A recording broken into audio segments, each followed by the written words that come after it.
Assalamualaikum dan selamat datang ke channel aku, Aiman Razali. Video hari ni aku nak share dengan korang apa yang aku belajar sepanjang aku shoot video ni.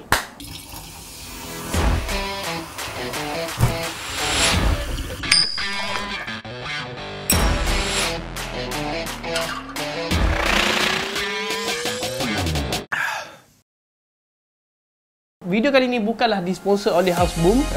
Mungkin orang akan sponsor the next time kot. Tapi aku buat video tadi semata-mata nak proof pada diri aku yang aku boleh buat benda yang aku tak fikir, benda yang aku tak terfikir pun aku mampu buat. Okey, dalam pembikinan video tersebut banyak benda aku belajar.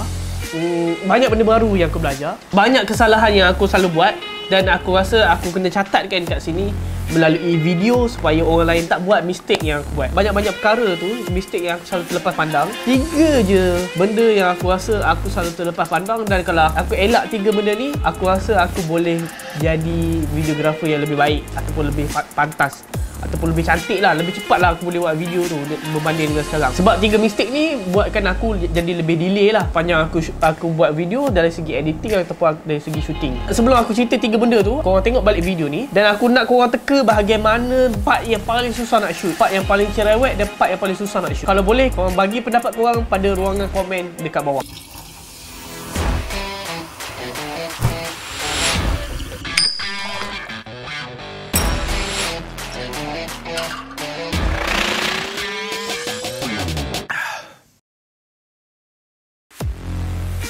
Kesalahan pertama yang aku selalu buat adalah aku selalu shoot guna 85 dan 90mm. Okey, bila aku shoot guna 85 ataupun 90mm, objek yang ada dalam visual tu dia akan jadi lagi besar dan frame dia akan jadi lagi kecil. Okey, bila kita shoot 85 90mm, kena ingat ni, bila kita shoot 85 90mm, objek dalam tu akan jadi makin besar dan frame tu akan jadi lebih kecil berbanding dengan yang kita shoot wide. Contoh ni adalah objek pada lebih kurang tempat yang sama, lebih kurang dalam 4-5 kaki jarak dia dengan kamera. So sekarang ni aku shoot pada 24mm. So kalau kita zoomkan dia, kau nampak ni pada tempat yang sama dia akan nampak lagi besar dan frame tu nampak lagi kecil berbanding dengan frame tadi kan, 24 ni.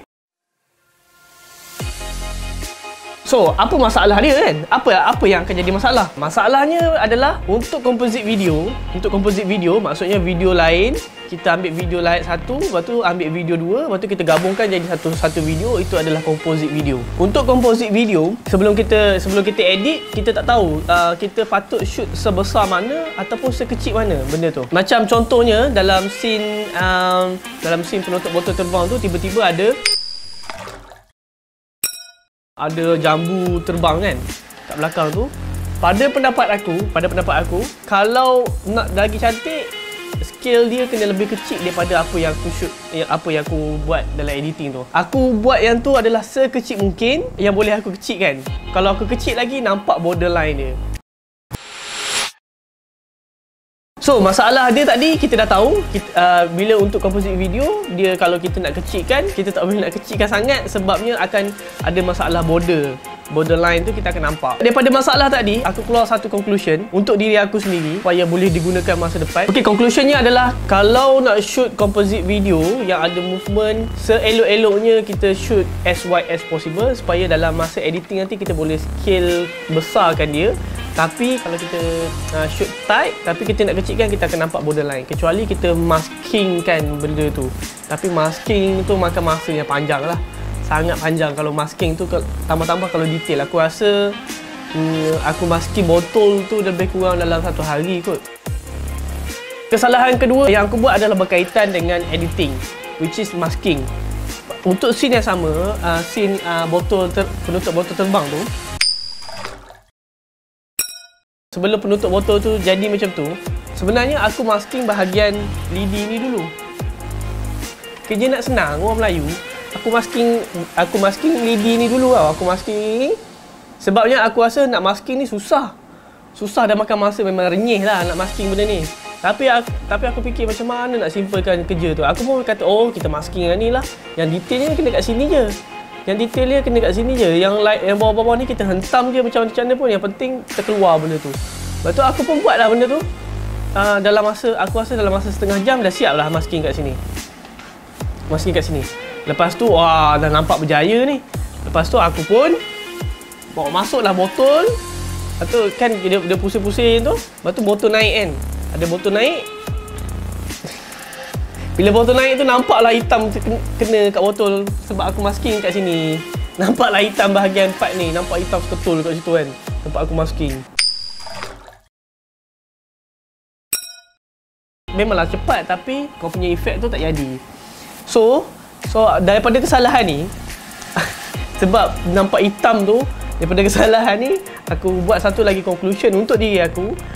Kalau untuk composite video, kau kena masking tempat yang kau nak. Contohnya macam ni kan.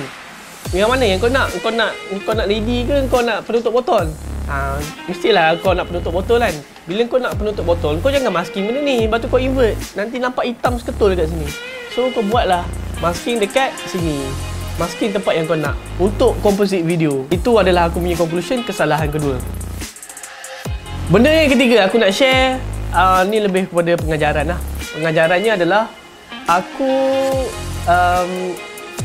untuk jadi videographer ni kan, kita kena berdegil sikit dengan diri kita untuk dapatkan apa visual yang kita nak, yang kita imagine tu. Yang kita imagine tu kita kena dapatkan juga. Kalau tidak kita macam tak kreatif lah. Aku boleh kata tak kreatif lah kalau kita nak buat visual yang senang je kan. Kita tak push diri kita lah. So macam aku, sebenarnya shot ni aku tak pernah buat lah. Shot yang agak timing ni kan. Sebab dia kebanyakannya kalau yang macam dekat overseas punya tu, overseas punya agensi periklanan ni dia guna robot. Diorang punya bajet besar-besar lah. Besar-besar lah bajet dia. Kita bajet guna tangan je kan. So tapi untuk scene yang pertama tu,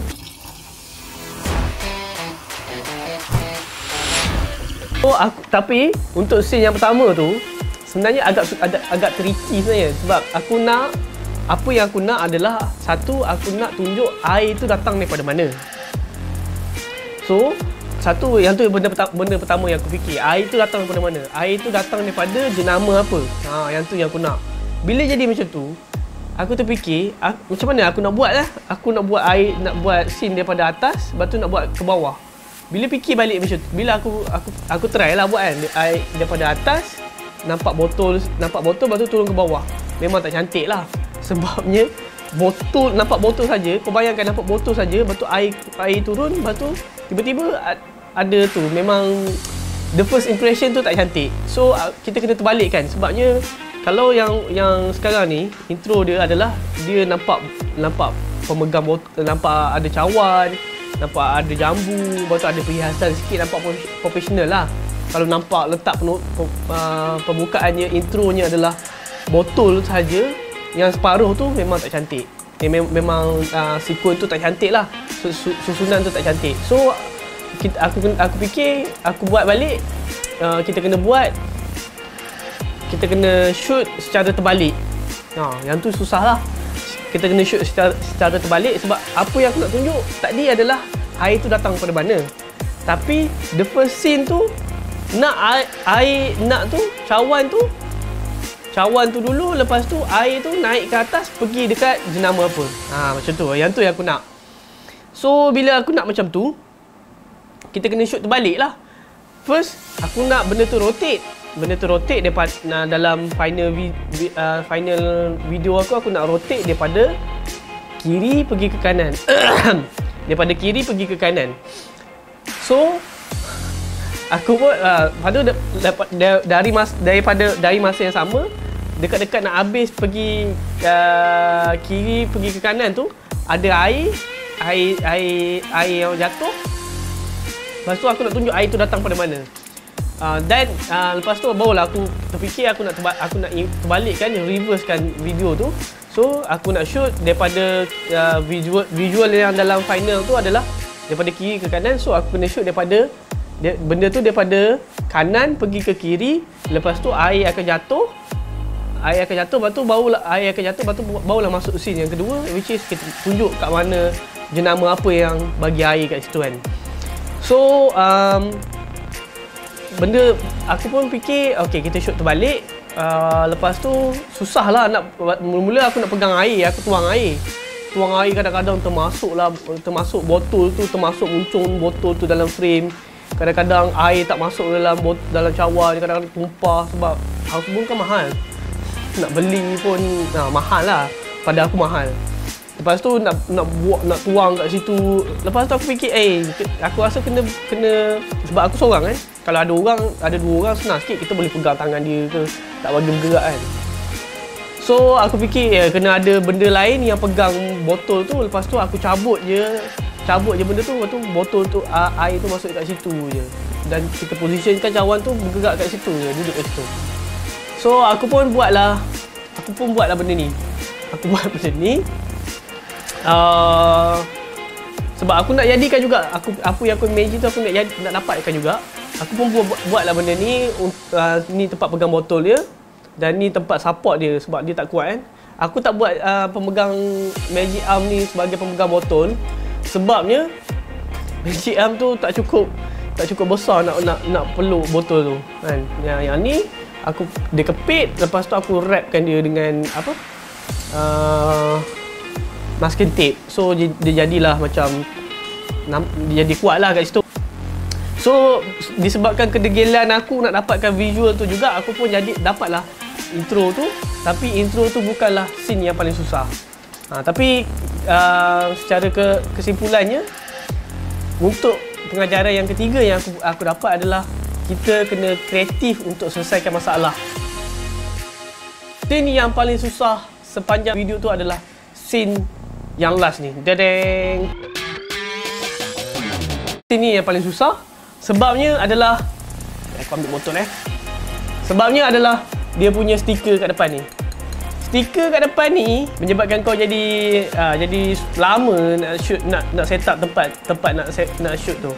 So scene dia, masalah dia adalah aku tak salahkan houseboom, ni adalah masalah untuk videographer dan adalah challenge untuk videographer. Masalah dia adalah dia punya stiker ni sangat reflektif, sangat memantulkan apa benda yang ada kat depan tu. Contohnya aku ambil benda yang obvious.